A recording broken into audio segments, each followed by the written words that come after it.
Good morning. Thank you very much again for joining us on Zoom for today's forum. As usual, we do have some updates, and please remember this is your time to ask questions and for us to try to provide responses. I hope everybody is doing well, working at home. I understand that things might get a little bit more relaxed as far as going to offices. Still at this time, all of the members of sponsored programs are working from home. And we haven't heard anything to the contrary from the leadership, but there is a plan for step-by-step once the state and the county allows us to go back to the office. Leadership of Sub Research has a plan to allow people who want to go to the office, as long as there are not very many people to go there. So there is we are working on a plan, but definitely at this point, even when the office opens, the first steps are that the leadership is not going to ask anybody to show up at work as long as things are being done properly from offsite till situations get much better. So that's where we are. We are in all of it together. During this time, since we started working offsite, based on the request from the campus, we have been having these forums twice a month. But frankly, not a whole lot of new things that's happening.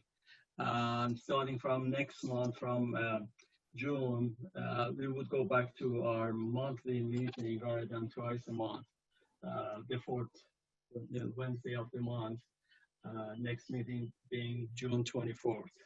So by then, lots of things might have changed. We'll see how things go.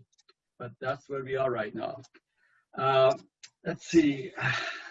I'm looking at the agenda.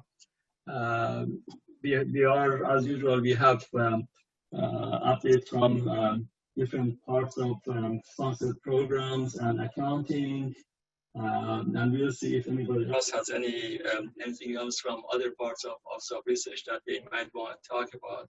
But let's start with the proposal. Kelly Gilmore, Associate Director, who is responsible for the proposal team. Kelly, please go ahead. Okay, thanks, Ahmad. Good morning, everyone. We have a few things to go over from proposals this morning. The first is that we discovered late last week that Cayuse is generating some false errors in 424. The agencies that we've discovered it happening with to this point are the FDA and CDC projects. It looks like Cayuse 424 is using NIH validations for all of the sponsors, which obviously don't apply to all of the calls that are issued by different agencies.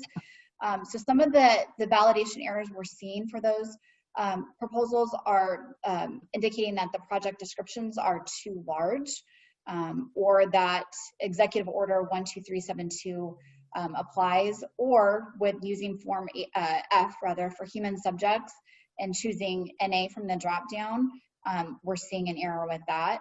So if you're seeing those and you think that they're false errors, you can always reach out to us just to confirm.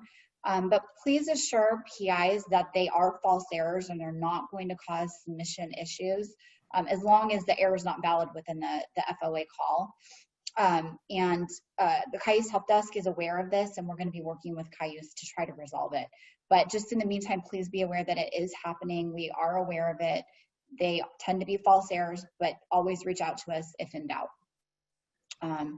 There was a virtual FDP meeting that was held earlier this week, and because of everything that's going on, NSF has announced that they're delaying the required implementation of the biographical sketches and current and pending support formats until October 1st. Previously, it was June 1st.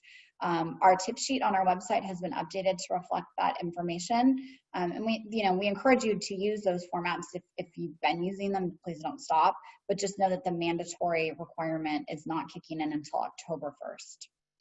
And then finally, just a friendly reminder that our office closes at 5 o'clock. So if a proposal is listed as being due at midnight or even 9 p.m., we need to submit it by 5 o'clock. We don't have staff that are available up until those times to submit. So please take that into account when submitting proposals to us. And that's all I have. Does anybody have any questions for me? No? No Okay, questions. And thank you, Kelly. But also, in addition to what Kelly said, that all of us should be working, till the end of the business day, and there shouldn't be any expectation that anybody would work past that time. We do have members of, basically, people who are, for lack of a better word, hourly rate, and we can't just, keeping them at work past 5 anyway. So we need help from everybody, but more importantly, really just, the proposal should be in the office 5 days before. So this issue of pushing to the last minute should not be a typical thing. In rare situations, it's understandable, but we shouldn't leave everything to the last minute. I know that now all of you hearing this are on the same page with us, but we face situations that they are not pleasant when a researcher has to be told that, well, there's not a whole lot we can do. It is 1 minute before 5 right now, and in 1 minute, things are not going to happen. So help us not to be in those awkward situations. Okay, thank you, Kelly. Related to proposals, preparation of proposal, and so on and so forth, Cassie is going to walk us through some parts of the budget template and specifically some calculations in there. Cassie, do you want to start, please? Sure. So here I'm going to just share some will be helpful.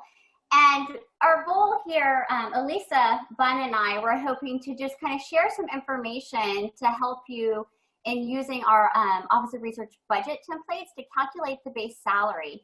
And this is really good for when you're entering your NCAUSE 424 in your application. So I'm hoping to show you how to do that. Okay, so here is my first slide. And I'm going to just go ahead and move forward a little bit to share with you. So before I get started, I wanted to just point out some definitions that I'm going to use today.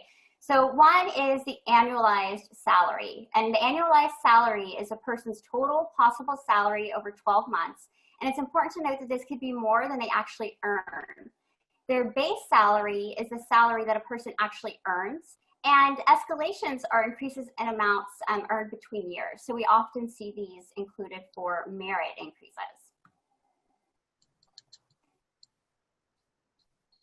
The link to where you can find our Office of Research budget template. And there are several versions of the templates based on what you're needing to do, what type of project you have. Each of these templates includes 3 tabs. The first tab is the Request tab, and that's where you enter the budget. The second is the F&A Details tab, and that's where you can see the overview of the F&A or indirect information based on what you entered on the Request tab. And then the Personal Reference tab actually calculates the salary and person months effort based on what you entered. So I'm going to go into these in a little more detail, but I first wanted to kind of just define that and look at what we have available. So this is an overview, just a screenshot of the Request tab, and you can see this is where you're actually entering your budget. Then you have your F&A Details tab, and this is showing you an overview of the F&A information based on what you entered. And then this is the Personnel Reference tab, and there are more boxes here. This is just what I could really fit onto the screen. We're going to really focus on the Request and the Personnel Reference tabs today. I'm not going to go and look at the F&A Cost tab. Okay, so now let's start with the Request tab of the budget template.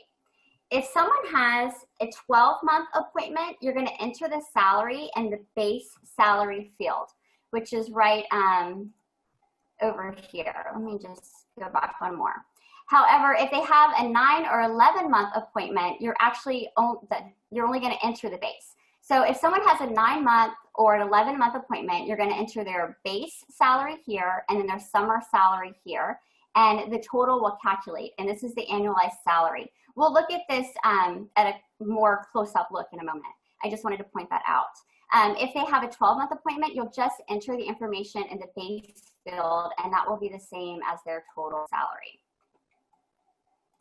Okay, so in this example, I have a staff research associate here, and that person has a 12-month appointment. So you'll see that I entered that $51,012. That's how much they earn. I entered that in the base, and it auto-calculated into the total field.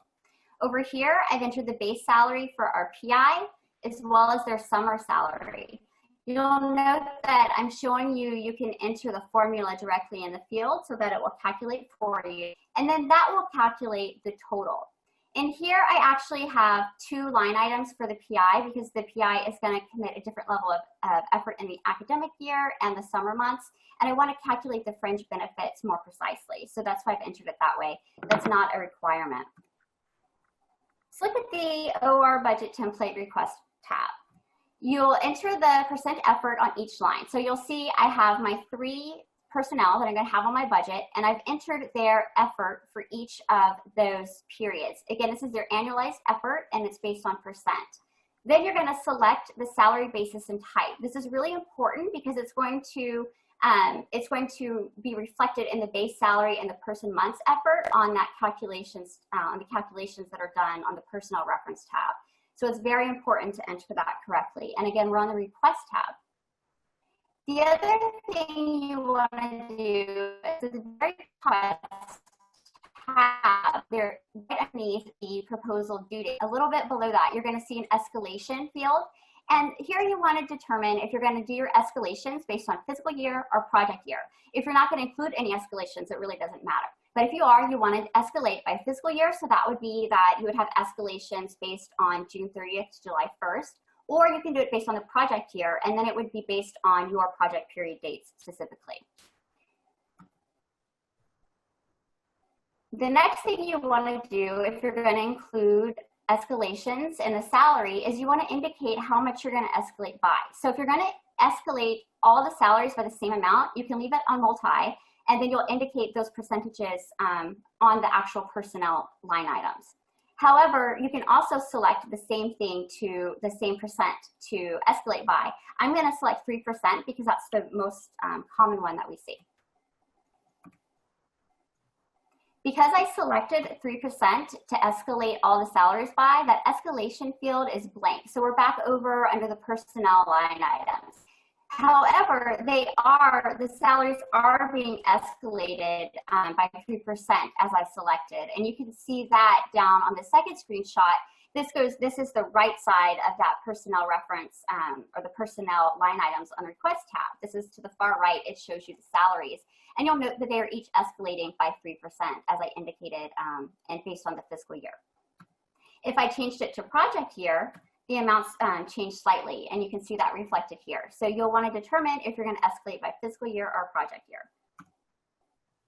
Then you're going to go over to the personnel type, or the personnel reference tab, or yes, you're going to go over to the personnel reference tab, and you're going to make sure that you indicate the type of personnel, and this is really just for your reference. So I've indicated that our PI, Dr. Apple, is a senior key investigator, and our staff research associate is other. The personal reference tab will display the base and summer salaries and effort that you want to enter in Cayuse 424. So this is the 2 sections of that personal reference tab that you'll be pulling information from. And next I'll show you where you enter it in Cayuse 424. Okay, so Cayuse 424 is accessible at this link, and you're going to select Cayuse 424. You'll find the opportunity and start the proposal, and then you want to complete that R&R budget tab. You'll want to start with the budget template. So you have your budget template completed, and now you're going to be completing the relevant sections in 424. So on the top screenshot here, I have the relevant information from our personal reference tab. The bottom screenshot is our key personnel and R&R budget tab in Cayuse 424. So we'll take information from period 1 from the personal reference tab and put it into the budget tab. And the reason we really want to point this out is because it is different than what's on the request tab. This is the tab that you want to pull that personal reference information from. Otherwise, it can make the calculations for effort and salary off.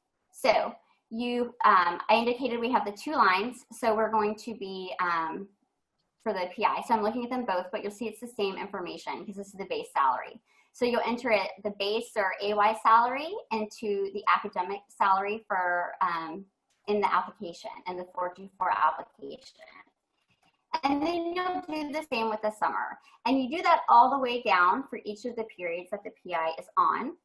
And then you'll notice I also entered the fringe request, or the fringe benefits information. And this is from the request tab as well. You can actually find that information there. I should point out, and I will point out on another one, a slide coming up in a moment, how you would do this if it's a 12-month appointment. So the appointment types and months determine which fields you can use. Again, we're looking at that 424 application, key personnel, and R&R budget tab. I've expanded the entry for the PD PI. So this PI has a 9-month appointment and can work up to 3 summer months. Therefore, the fields that I can enter in 424 are the academic salary, the summer salary, the academic months, and the summer months. The other fields are grayed out because he does not have calendar month, he or she does not have a calendar month appointment. This example would be if you had a co-investigator that had a 12-month appointment. You'll see that we have 12 and indicated in the calendar with nothing in the academic and summer fields. And then under the calendar salary, we've indicated their salary and their calendar month's appointment. So this is what that would look like. If they were going to provide effort in all of these years, you would be indicating their effort there, and the requested salary is auto-populated. Now let's go back to the example we were working with as we need to add the SRA in 424. So the top 2 screenshots are from the budget request template. The second screenshot is just where I'm trying to show you in a larger view the right side of the actual request tab. So here you'll see that we have our staff research associate, and over in period 1, he or she is going to make $26,271. So I've indicated the number of other personnel is 1, right? We're going to have 1 SRA, and the calendar month's appointment is 6. So you want to keep, one thing you can do to make sure this is all accurate is keep your 424 professional profile current. It will really ease the proposal budget preparation. And then these are some resources that I'll have available on our website. They're on our website, but I will also list this PowerPoint with these resources under the forms information for today. So you have your budget templates, there's information on your 424 profile, also preparing a proposal budget toolkit, and some common budget formulas. Template that I was working on.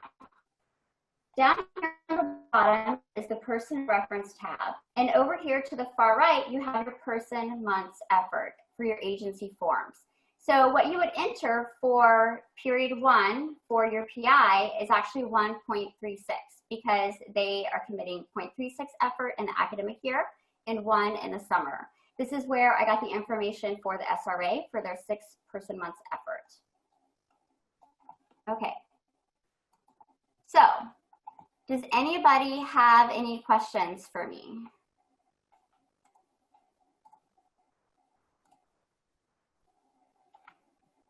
Okay, I don't see any questions. I will have all this information on our website. And again, when you're entering the person months and the salary information into 424, you actually want to get the information from the personnel reference tab and your OR budget template.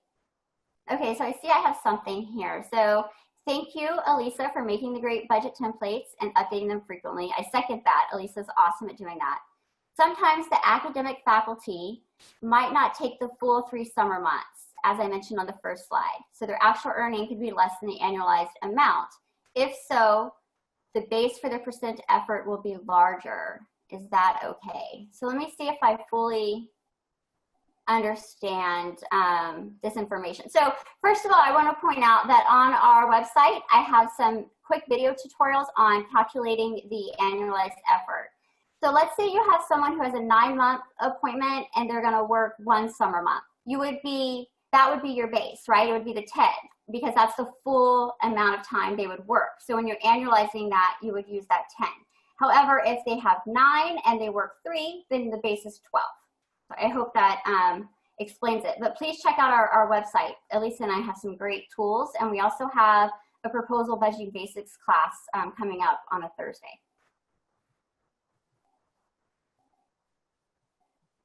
Anything else? Doesn't seem like there's any more questions.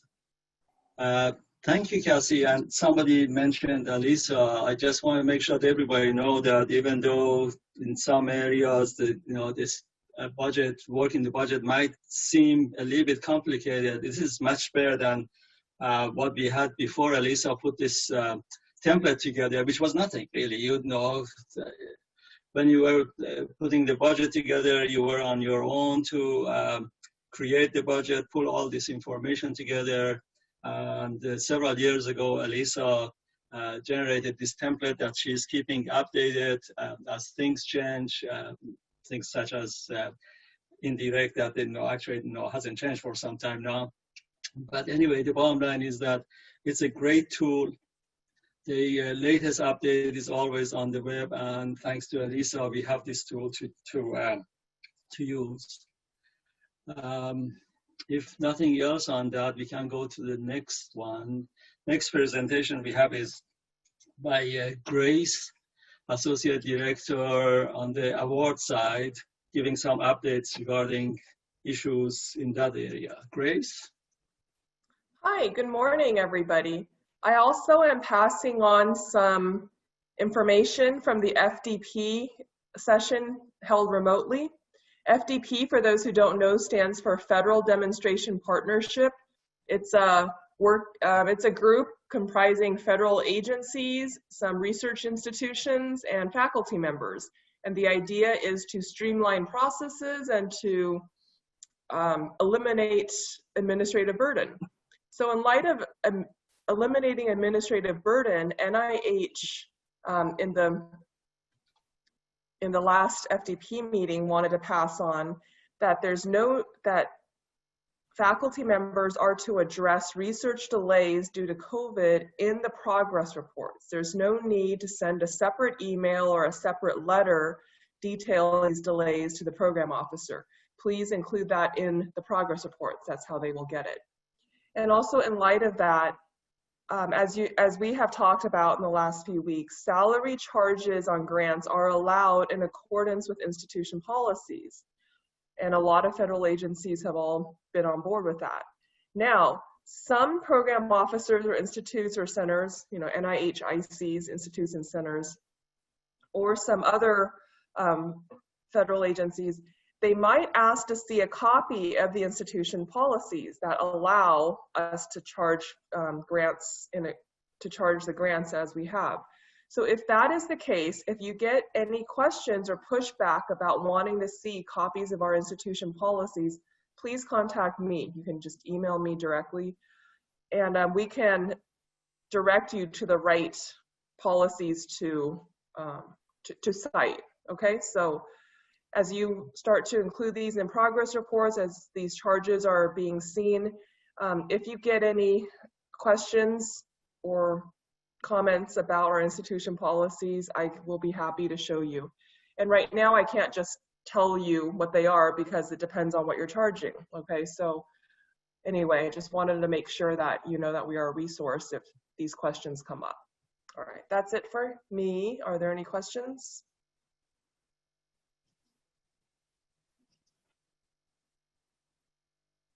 Okay, well, thank you, everyone. Thank you, Grace. James, you are James from accounting. James from accounting. Yes, good morning, everyone. Good morning. Like I said, since we've been meeting every other week and there's not been a whole lot of stuff, I have a very short little update, really to just call attention to 2 emails that came out yesterday afternoon in case you missed them. One of the messages indicated that the fiscal close website is updated with this year's close dates. So take a look at the dates that are important to you, and good luck and God bless getting it all done this kind of wacky cycle. And the other is a reminder that the SET salary expense transfer in KFS document will be shut down here in a week. You've got 1 week to get any lingering SETs fully approved. And that is my update. Are there any questions? That was a short update. See So you in should a I month. ask you about what? Should I ask you where we are on the indirect cost? Ahmad, I'll tell you, I promise you, Ahmad, you'll be the very first. Okay. You'll be the first. Okay. I'll ask you next month then. Okay. Any other questions regarding anything else, anything you heard today, or any questions in general you have for either sponsored programs, accounting, or any other part of Office of Research? I don't see anything coming in the chat. Ahmad, I just want to remind everyone that we have staff development classes and basics training sessions coming up. So if you are interested in learning more about any of the things we teach or working on your certificates, maybe your RACs or your ER Train the Trainer, check out the Learning Management Center and our website as well. That's good, thank you. Well, if there is nothing else, maybe we can stop. I don't see anything in the chat coming in. We have 150 people online right now. Thank you very much for joining us. Hopefully everybody is safe. One of these days we would be, I suppose, in person in the offices. But meanwhile, we keep providing service to the campus, offsite, and hopefully everybody is safe. Ahmed? Yes, thank you, Cindy. Did you want to mention that there's been some changes on the export control side with certain entities in China? So I thought Cindy was going to talk about that. and I will. There have been a number of China entities, universities, and parts of universities added to the export control lists just recently. We're waiting for our software application, it's called Visual Compliance, to update with those changes so that we can do computer-based verification checks.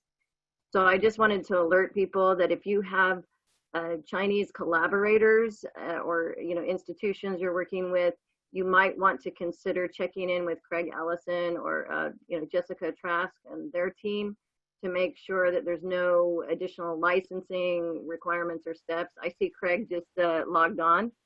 And so I just wanted to put that out there. And they have, just a quick update, they actually have Visual Compliance is already, I don't know about added, but they, I guess added these additional entities to their database. And we're actually getting what's called, Jessica, dynamic screening alerts. So Visual Compliance. Go ahead. Yeah, go ahead. So the changes haven't been published to the Federal Register yet, but Visual Compliance has already flagged these entities. So if you search them, you will get a hit.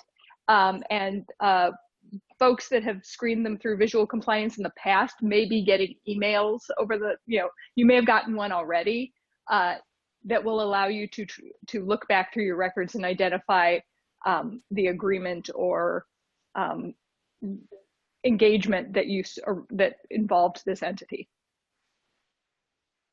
And real quick, since Cindy raised it,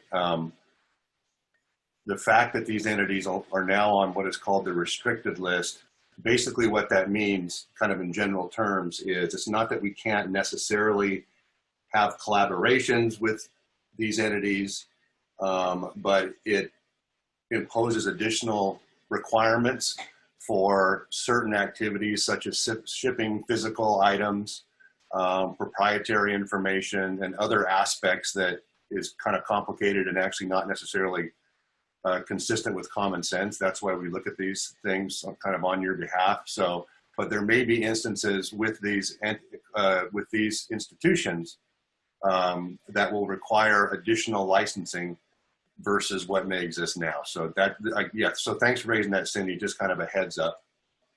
Great. Thanks, Craig and Jessica. Thank you, all three of you.